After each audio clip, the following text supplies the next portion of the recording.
2, 1. Heel veel succes! Het waren natte omstandigheden tijdens de 6e editie van de Singeloop. Desondanks verscheen er toch een groot aantal hardlopers en wandelaars aan de start. Dit jaar zijn de weergoden ons niet heel erg gunstig gezind. Dus daarom hebben we wel iets minder deelnemers als de afgelopen jaren. Maar in totaal hebben we toch wel een 1372 deelnemers in totaal. We hebben 475 wandelaars dit jaar, dat is best wel wat.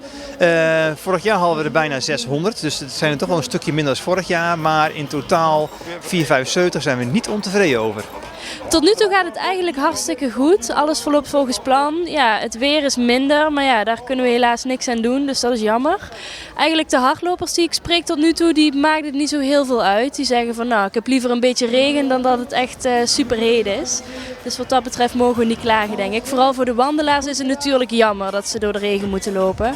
Maar ook de wandelaars zijn wel met veel aantallen gekomen. We hebben dit jaar voor het eerst ook de wandelroute voor de 5 kilometer beschikbaar gesteld voor rolstoelers. Dus die kunnen ook deelnemen aan ons evenement.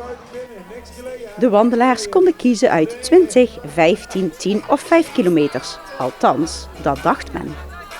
We hebben de 5 kilometer gewandeld. En achteraf blijkt het 6,2 kilometer geweest zijn. Maar prima was het, echt hartstikke leuk. Wij hebben met 6 collega's van het Nest kinderopvang hebben wij de 10 kilometer gelopen. Dus, En hebben jullie dat gewoon uit vrije wil gedaan dan op zo'n dag? Ja, helemaal uit vrije wil. Gewoon voor de gezelligheid, samen met collega's. Super gezellig. En in deze weersomstandigheden? Nou, het was wel koud, maar het was ook wel warm. Als je eenmaal loopt, dan is het wel warm. En hebben jullie voorbereidingen getroffen of zijn jullie zo opgestaan en gaan? nee, eigenlijk gewoon zo opgestaan en gaan. We zijn allemaal wel die regelmatig wandelen, dus ja. Hebben jullie veel wandelaars gezien onderweg? In het begin wat minder, maar later kwamen er meer, ook van andere afstanden erbij. Dus dat scheelde wel. Maar ik raad iedereen aan om volgend jaar echt mee te doen. Het is hartstikke leuk om te doen, echt waar. Ik hoop dat het evenement enigszins gesetteld is. Dat veel mensen weten van nou, eerst zondag van oktober is de Venlo Singeloop. Wij gaan meedoen. Dus we hopen iedereen te blijven enthousiasmeren om mee te doen aan deze Singeloop.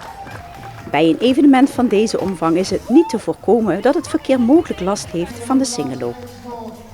Ja, nou ja, dit jaar moet ik zeggen is het volgens mij heel goed geregeld met het aantal vrijwilligers, verkeersregelaars en parcourswachters.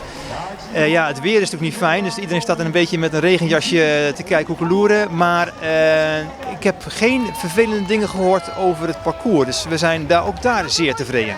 Het is natuurlijk wel vervelend dat je even het centrum niet in kunt, maar we proberen dat zo kort mogelijk te maken, zodat mensen er zo min mogelijk hinder van hebben. Uiteindelijk was op de 10 kilometer hardlopen Jeroen Kramer met 31 minuten en 59 seconden het snelst. George Stiele werd met 34 minuten en 33 seconden tweede, gevolgd door Jean-Pierre Houbour, die het parcours in 35 minuten en 29 seconden af wist te leggen.